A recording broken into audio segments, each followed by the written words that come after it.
Hey everybody, it's Jeff Underwood with the Life vs. Stuff road trip, and I'm out in Tennessee today. A beautiful day today, out in one of the state parks here. I've been able to use some of this time to really dive into the Bible a little bit more, as well as some of the books that I brought with me that I'm going to share with you on the second half of this journey.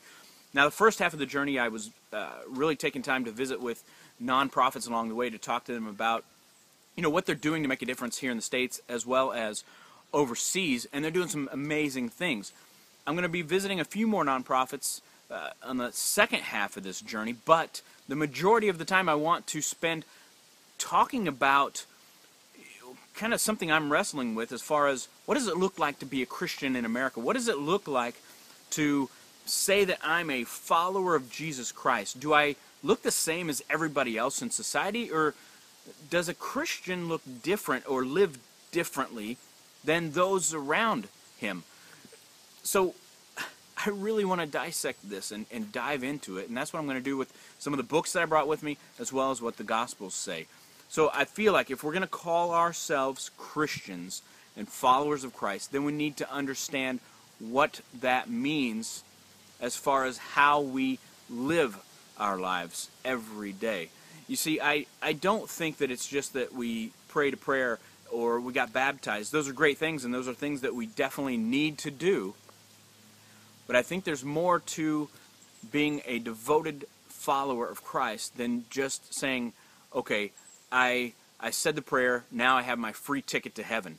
I don't think it works that way, and I may be totally wrong, but I'm just saying what I've read in the Bible, I just don't feel like that's how it works. I feel like there's more to it, like there's more of a heart transformation, and I'm sure other people are thinking the same thing right now, that there's more to being a Christian than just saying the prayer and all of a sudden you're saved for the rest of your life, no matter how you live your life. I feel like after that heart transforms into what Christ really is all about, that our lives look different from that point on.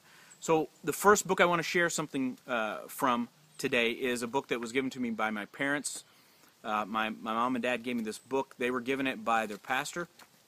And the author, Edge, who wrote the book is called A Quest for Vitality in Religion, or Life, basically, in Religion. The back of the book says this: being a Christian, the real thing, is far more than being a church member. Commitment to Christ is a continuing experience rather than merely an institutional loyalty. It calls for authentic personal faith. Now, to give you some context here, this book was published in 1963. Actually right here in Tennessee, which is kind of fitting. So 1963 is when this book was published. Listen to what he says. I'm going to read the first paragraph of the introduction here. The author says, "At the present time, churches are experiencing a period of almost unparalleled popularity and prosperity. Such a situation normally would be the basis for unrestrained optimism and rejoicing. Strangely, such is not the case.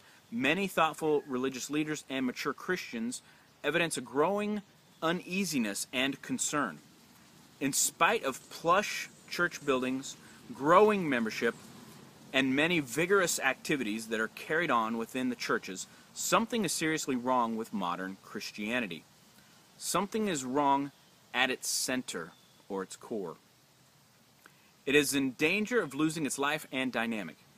He goes on to say, "The church is like a ship on whose deck festivities are still kept up and glorious music is heard, while deep below the waterline a leak has been sprung and masses of water are pouring in, so that the vessel is settling hourly lower, though pumps are manned day and night.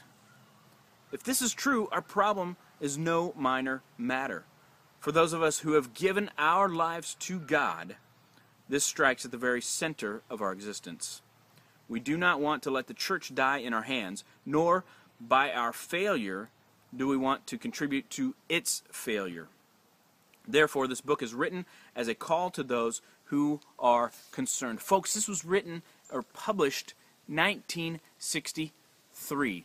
And today I would say that our church membership probably isn't growing at the pace that it was back when Mr. Edge wrote this book. However, the issues that we face have continued to grow, and I feel like the American dream has continued to push our faith further and further away, and has continued to push God further away.